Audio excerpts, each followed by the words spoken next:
अस्सलाम वालेकुम, आप देख रहे हैं एशिया एक्सप्रेस टीवी। मैं हूं शाहिद नक्शबंदी। महाराष्ट्र के मुसलमानों के लिए मार्टी यानी Maulana Azad research and training institute की कोई जरूरत नहीं है और इस तरह की एनजीओ को फंड्स देने से महाराष्ट्र सरकार पर फाइनेंशियल बोझ बढ़ेगा और हम अभी इसे पूरा नहीं कर सकते। इस तरह का बयान महाराष्ट्र के deputy chief minister Ajit Pawar की तरफ से सामने आया। अजीत पवार की इस स्टेटमेंट से महाराष्ट्र में आला तालीम हासिल करने वाले मुस्लिम नौजवानों में नाराजगी पाई जा रही है। आइए आपको बता दें कि इस वक्त महाराष्ट्र में कौन कौन सी एनजीओज है जो अलग अलग समाज को अपलिफ्ट करने के लिए कोशिशें कर रही है। सबसे पहले नाम आता है सारथी का। सारथी एक ऐसी नॉन प्रॉफिट ऑर्गेनाइजेशन है जिसे महाराष्ट्र सरकार की तरफ से चलाया जाता है और इस ऑर्गेनाइजेशन के जरिए मराठा और कुंभी समाज के नौजवानों की बेरोजगारी दूर करने और मराठा और कुंभी समाज के ही नौजवानों को हायर एजुकेशन हासिल करने के लिए लाखों रुपए के फंड्स दिए जाते हैं। इसी तरह एक और एनजीओ बार्टी के नाम से चलाई जाती है। इस बार्टी एनजीओ के तहत एससी और एसटी समाज के नौजवानों को फाइनेंशियल सपोर्ट प्रोवाइड किया जाता है ताकि उनकी बेरोजगारी दूर हो सके और वो भी हायर एजुकेशन हासिल कर सके। इतना ही नहीं, महाराष्ट्र में ओबीसी समाज के नौजवानों को अपलिफ्ट करने के लिए और उन्हें हायर एजुकेशन दिलाने के लिए और उनकी बेरोजगारी दूर करने के लिए महाज्योति नाम से एक एनजीओ चलाई जाती है। हालिया महाराष्ट्र लोकसभा बजट में महाज्योति को 500 करोड़ रुपए सैंक्शन किए गए, लेकिन जब बात मार्टी की जा रही थी तब अजीत पवार ने किसी भी तरह के फंड देने से इनकार कर दिया।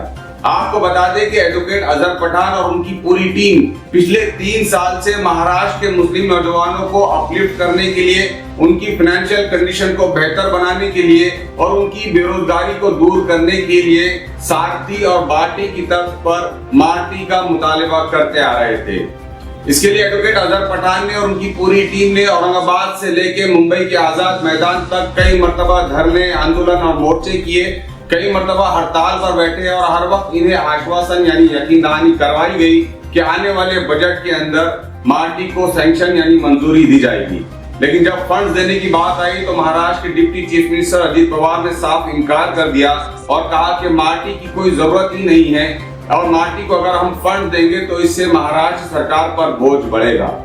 महाराष्ट्र के चीफ मिनिस्टर अजीत पवार को ये बात समझने की जरूरत है कि इस वक्त महाराष्ट्र के मुस्लिम नौजवानों की एक बड़ी तादाद बेरोजगार है और फाइनेंस की कमी की वजह से कई ऐसे नौजवान हैं जो हायर एजुकेशन हासिल नहीं कर पा रहे हैं। हालांकि अजीत पवार ने यह भी कहा कि मार्टी की बजाय मौलाना आजाद फाइनेंस कॉर्पोरेशन के जरिए इनकी मदद की जा सकती है, लेकिन मौलाना आजाद फाइनेंस कॉर्पोरेशन से लोन हासिल करने के लिए किसी भी स्टूडेंट को या किसी भी बेरोजगार नौजवान को अपना घर गिरव रखना होता है, मॉर्गेज करना पड़ता है और कई सारी सख्त शराइत है जिसकी वजह से मौलाना आजाद फाइनेंस कॉर्पोरेशन से मुस्लिम नौजवानों की जरूरत पूरी नहीं हो पा रही है। मार्टी के लिए कोशिशें करने वाले एडवोकेट अजहर पठान ने, आइए देखते हैं क्या कहा है। अल्पसंख्यक मुस्लिम समाज के लिए जो हम लगातार 3 साल से कोशिश कर रहे थे कि मार्टी यानी मौलाना आज़ाद रिसर्च एंड ट्रेनिंग इंस्टीट्यूट जो मुस्लिम समाज के लिए जो स्वायत्त संस्था का स्थापना होना चाहिए, जिस तरह बार्टी, सारथी, महाज्योति हर समाज के तरक्की के लिए, उनको आगे बढ़ाने के लिए, उनको समान संधि देने के लिए ये संस्था काम कर रही है। तो हाल ही में वित्त मंत्री से एक न्यूज़ आती है कि कुछ बजट के इशू की वजह से और कुछ ये संस्था जो मार्टी, महाज्योति जो अच्छा काम नहीं कर रही, तो इसकी ज़रूरत नहीं है, इसलिए वो फाइल जो है तो वित्त विभाग से वापस चली जाती है। तो हमें उम्मीद थी कि मंत्रिमंडल में इसका जो तो निर्णय होगा और हमारे हाल के अल्पसंख्यक जो मंत्री अब्दुल सत्तार साहब ने ये हमको भरोसा दिलाया था। आज़ाद मैदान में हम जो धरना दिए थे उसमें भरोसा दिलाया था कि 15 दिन में हम इसका जिया निकालें। कहीं ना कहीं हमको ये निराशा हुई और मुस्लिम समाज को एक अलग तरीके से बच्चों को न्याय मिलना था, ये हमको उम्मीद थी और हम सरकार चाहती है कि इसका पुनर्विचार करो और जो आपने 500 करोड़ का बजट का जो माइनॉरिटी डिपार्टमेंट से भेजा था प्रस्ताव मार्टी के लिए, तो उसको मंजूर करें। तो ये था एशिया एक्सप्रेस का एक शॉर्ट अपडेट जिसमें महाराष्ट्र के मुसलमानों को फंड देने से अजीत पवार ने साफ तौर से इनकार कर दिया और कहा कि अपनी जरूरतें मौलाना आजाद फाइनेंस कॉर्पोरेशन से ही पूरी करे।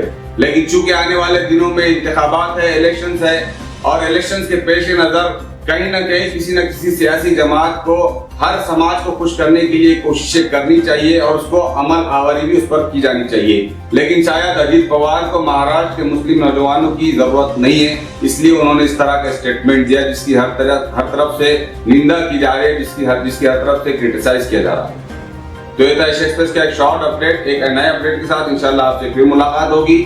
शुक्रिया।